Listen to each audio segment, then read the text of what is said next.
ఆయన చేసిన ఎలిగేషన్కి ఇప్పుడు కవిత గారు బయటకు వచ్చి సరే దెయ్యాలు దేవుళ్ళు ఇదో పక్కన పెడితే ఈ కాళేశ్వరం కమిషనా కాంగ్రెస్ కమిషనా అని అడిగిన పైకి మళ్ళీ లోపల కాంగ్రెస్ పార్టీతో ఏదో అండర్స్టాండింగ్ లో ఉన్నారు, కాంగ్రెస్ పార్టీలో జాయిన్ అవ్వాలా జాయిన్ జరుగుతుంది సార్, పిలుచుకోండి చేసుకోండి ఫైల్ కాదు ఏదో కొత్త అనుమానం ఏదో జరుగుతోంది కాంగ్రెస్ పార్టీ బీఆర్ఎస్ మధ్య అని. తప్పనిసరిగా సార్ ఇక్కడ చాలా స్పష్టంగా బీఆర్ఎస్ పార్టీకి భారతీయ జనతా పార్టీ లోపాయికర ఒప్పందం ఉందని చెప్పి రాజాసింగ్ గారి ప్రశ్నలు మిగిలే ఉన్నాయి. ఫస్ట్ భారతీయ జనతా పార్టీ రాజాసింగ్ గారి ప్రశ్నలకు సమాధానం చెప్పాలా, రెండోది కల్వకుంట్ల కవిత గారు అడిగిన ప్రశ్నలకు సమాధానం చెప్పాలా. ఈ రెండు సమాధానం చెప్పిన తర్వాత భారతీయ జనతా పార్టీ మాట్లాడాల.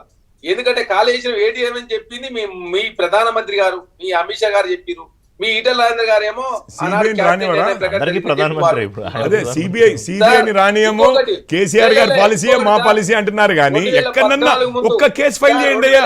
18 నెలలు అయింది, కాస్త ఇజ్జత్ పోతుంది ప్రభుత్వానికి, చిన్న దాని మీద ఫైల్ చేయండి. యూపీఏ 2లో పెద్ద ఎత్తున కుంభకోణాలు జరిగింది చెప్పిన మీరు 2G స్పెక్ట్రమ్ లో సుప్రీం కోర్టు క్లీన్ చిట్ ఇచ్చింది. ఫైనాన్స్ మినిస్టర్ ని పిలిచిండ్రా విచారణలకి అంటున్నా? కమిషన్ ఏ ప్రభుత్వమైనా పిలిచిందా? ఏ కమిషన్లకి ఏ ప్రభుత్వము అసలు విచారణ ఎందుకు చేయలేదు? మన్మోహన్ సింగ్ గారిని 10 సంవత్సరాల పివి నరసింహారావు గారి హయాంలో కొన్ని స్కాములు జరిగినాయని మనకు తెలుసు. ఈవెన్ పార్లమెంట్ లో ఓట్లని కొన్నారని తెలుసు. అయినా కానీ మన్మోహన్ సింగ్ గారిని బోన్లో ఎందుకు నిలబెట్టలేదు ఎవరు? ఎందుకంటే ఫైనాన్స్ మినిస్ట్రీకి ఏం సంబంధం ఉంటుంది? బడ్జెట్ ఈవెన్ కేబినెట్ డెసిషన్ కాదు. బడ్జెట్ గుర్తుపెట్టుకోండి, బడ్జెట్ అసెంబ్లీ పార్లమెంట్లు అసెంబ్లీ లోక్సభలు పాస్ చేస్తాయి. ఇక్కడ మాకు జ్యుడిషియల్ సమ్మె కమిషన్ వాళ్ళు ఎవరు పిలవాలా ఎవరు పిలవద్దని వాళ్ళు డిసైడ్ చేసుకుంటారు. వాళ్ళకు పూర్తి స్వేచ్ఛ ఉంది. అందుకని అది పొలిటికల్ గా కామెంట్ చేయలేదు కదా దాని మీద. నేను చెప్పాను, నేనేం అననండి. పిసి ఘోష్ గారు ఒక రిటైర్డ్ జడ్జి, వారికి గౌరవం ఇస్తూ నేనేమనను, ఇది జ్యుడిషియల్ ప్రాసెస్ అని చెప్పాను. ఈడీ సిబిఐ ఇన్కమ్ ట్యాక్స్ కేసులు అయిన వాళ్ళంతా కూడా భారతీయ జనతా పార్టీ తేలుతా ఉన్నారు. నేను 5 కాదు 10 ఎగ్జాంపుల్ రేపు రాహుల్ గాంధీ సోనియా గాంధీ గారు కూడా తేలుతారు. రేపు రాహుల్ గాంధీ సోనియా గాంధీ డికే శివకుమార్ రేవంత్ రెడ్డి అందరూ తేలుతారు కాంగ్రెస్ లో. కాదు ఒక నిమిషం శరణ్ గారు, ఇప్పుడు కిషోర్ రెడ్డి గారు దీన్ని చాలా స్మార్ట్ గా అసలు చర్చలోకి వెళ్లకుండా ఈటెల్ని పిలవడం దగ్గరే దీన్ని ఆపేశారు. ఈటెల్ని పిలవడం దగ్గరే దీన్ని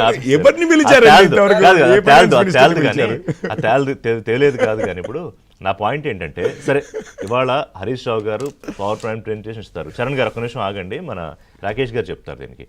రాకేష్ గారు ఇవాళ పవర్ పాయింట్ ప్రెజెంటేషన్లో ఏం చెప్పబోతున్నారో మనం ఊహించవచ్చు. అసలు ఆయన is expert on irrigation and ఆ ప్రాజెక్టు కర్తాకర్మ క్రియ కేసీఆర్ తర్వాత సరే ప్రాజెక్ట్ ప్రారంభోత్సవం టైంకి ఆయన రాజకీయ కారణాలతో అక్కడ లేకపోవచ్చు, అప్పుడు మంత్రిగా లేకపోవచ్చు, కానీ అంతకుముందంతా ఆయనే ఉన్నారుగా ఇరిగేషన్. ఆయన ఏం చెప్తారో పెద్ద మనం ఊహించుకోవడానికి ఏమి ఉండదు. ఆ తర్వాత ఏంటి చెప్పేస్తారు, ఆ తర్వాత ఏంటి ఇందులో ఏమన్నా తేలుతుందా, అసలు తేలదా, లేకపోతే ఈ బీఆర్ఎస్ని ప్రొటెక్ట్ చేయడానికి కాంగ్రెస్ ప్రయత్నం చేస్తుందని ఎందుకు అంటోంది బీజేపీ, లేకపోతే బీజేపీ బీఆర్ఎస్ విషయంలో కాంగ్రెస్ ఎందుకు అంటోంది?